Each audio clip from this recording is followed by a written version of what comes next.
No, no, this cannot be. What did you see? I cannot touch this destiny. It will destroy me. Please, who can help us? The river goddess.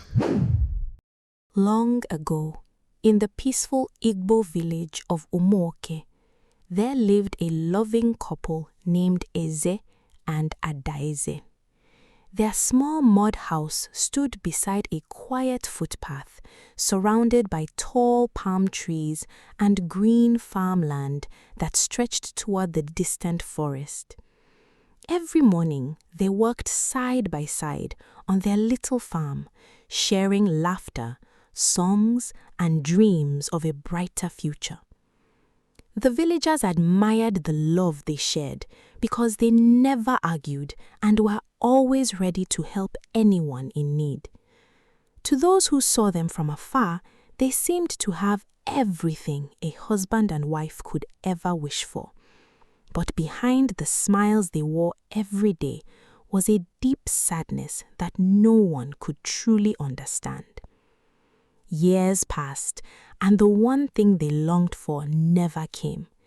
They prayed through every planting season and every harvest, hoping to hear the cry of a baby inside their home, but Adaeze never became pregnant. One by one, the women she grew up with gave birth. Their children learned to walk, to talk, and to play in the village square, while Adaeze could only watch with silent tears hidden behind a gentle smile. Every evening, as the sun disappeared behind the hills, she would sit outside their house and imagine a little child running across their compound and calling her mother. Eze always comforted her with kind words, but deep inside he carried the same pain, wondering if their home would ever be filled with the laughter of a child. As the years passed, the whispers around Umuoke grew louder. Every time Adaeze walked through the village market, she could feel eyes following her. Mothers proudly carried their babies on their backs, while little children ran around laughing and calling for their parents. Although many greeted her with polite smiles, others mocked her behind her back. Some called her the barren woman, while others whispered that the gods had turned away from her. Every cruel word pierced her heart, but she kept walking with her head held high, refusing to let anyone see the tears gathering in her eyes. When she returned home each evening, she forced herself to smile so Eze would not worry. But the silence inside their house reminded her of everything they were missing. Eze also carried a burden that no one could see. Whenever he visited the village square, some of the older men advised him to marry another wife, saying it was the only way his family name would continue. Others laughed quietly, claiming that a man without children had no future. But Eze refused to listen. He loved Adaeze with all his heart and believed she was worth more than all the cruel opinions of the village. One evening, after returning from the farm, he found Adaeze sitting alone outside their home with tears rolling down her face. He sat beside her, gently held her hands, and promised that no matter what people said, he would never abandon her. His words brought comfort, but deep inside, both of them knew that hope was slowly slipping away, and they began to wonder if there was any place left where they could find the miracle they had been praying for.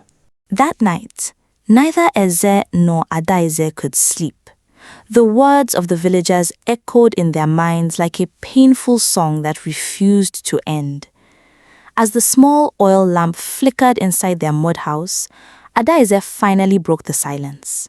With tears in her eyes, she told Eze about an old diviner who lived deep inside the forest, a man many believed could see beyond the eyes of ordinary people. She had heard stories that he had helped families solve problems no one else could explain. Although she had never believed such stories before, The pain of remaining childless had pushed her to the point where she was willing to try anything. Eze looked at his wife for a long moment before gently nodding his head. If there was even the smallest chance that their prayers could be answered, he was ready to take that journey with her. Before the first light of dawn touched the village, the couple quietly left Umoke. Carrying only a small bag of food and a walking staff, they followed a narrow path that led through thick forests, rocky hills, and lonely footpaths rarely used by other villagers. The deeper they walked into the forest, the quieter everything became. The cheerful songs of birds slowly disappeared, and even the wind seemed to whisper through the tall trees. After many hours of walking beneath the hot afternoon sun, they finally arrived at a lonely shrine hidden among ancient trees. Smoke rose gently into the sky from burning herbs, while strange symbols were carved into the wooden walls. Standing before the entrance, Eze and Adaeze exchanged nervous glances. They had come searching for hope, but neither of them knew that this single step would change their lives forever. If you're enjoying this story, please support the channel by liking this video, subscribing, and sharing your thoughts in the comments. Your support truly means a lot. Now let's continue our journey. The old diviner sat quietly on a wooden stool inside the shrine, his long white beard resting on his chest as smoke from burning herbs filled the room. Without speaking, he motioned for Eze and Adaeze to sit before him. He picked up a small leather pouch, poured sacred cowries onto a woven mat, and studied them in complete silence. Minutes passed without a single word. Suddenly, the peaceful expression on his face disappeared. His hands began to tremble, and his eyes widened with fear. He quickly gathered the cowries together as though he had seen something too dangerous to leave uncovered. Eze noticed the fear on the old man's face and stepped forward. "Please, tell us what you have seen," he pleaded. But the diviner slowly shook his head, his voice heavy with worry. "I have never seen a destiny like yours. This is not a matter for ordinary men." Adaeze immediately fell to her knees, tears flowing down her face. "Please," she cried, "we have carried this pain for many years. Do not send us away without hope." The old diviner closed his eyes for a long moment before opening them again. "There is only one being who has the power to answer your prayer. She is older than this village, older than the oldest tree in this forest. She is the keeper of the sacred river." The moment those words left his mouth, the room fell silent. Eze and Adaeze looked at each other with fear because everyone in Umoke had heard the stories. The river goddess could grant miracles that no human could perform, but every miracle she gave demanded a price that could change a person's life forever.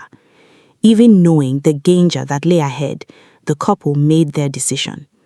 If the river goddess was their last hope of becoming parents, they were willing to risk everything. That same night, guided only by the bright full moon, Eze and Adaeze followed the narrow path that led to the sacred river. The deeper they walked into the forest, the colder the air became. The sounds of crickets faded away, the birds stopped singing, and even the leaves on the trees became strangely still. Thick white mist slowly spread across the surface of the river, making it impossible to see the other side.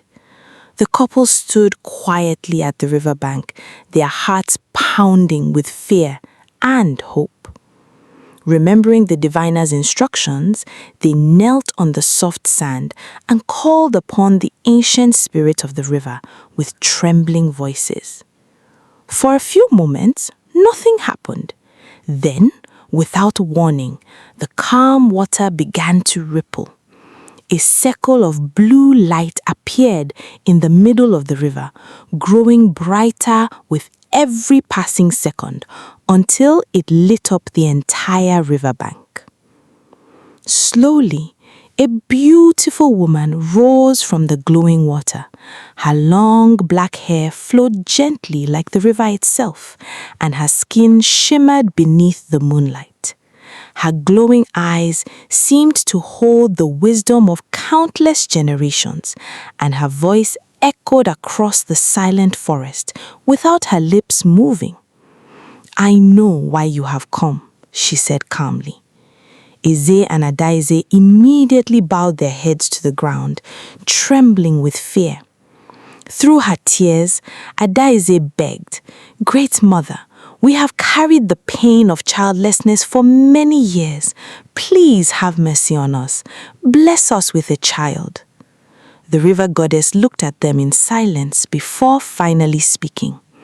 "Your prayers have reached me, and I will give you the child you seek. She will not be an ordinary child. She will carry a power that this world has never seen." The couple's faces filled with joy, but before they could thank her, the river goddess's expression became solemn. "Remember this," she warned. "Every gift demands a price, and when the day of birth arrives, destiny will collect what it is owed." The words hung heavily in the cold night air as the glowing figure slowly disappeared beneath the water, leaving Eze and Adaeze standing in fearful silence.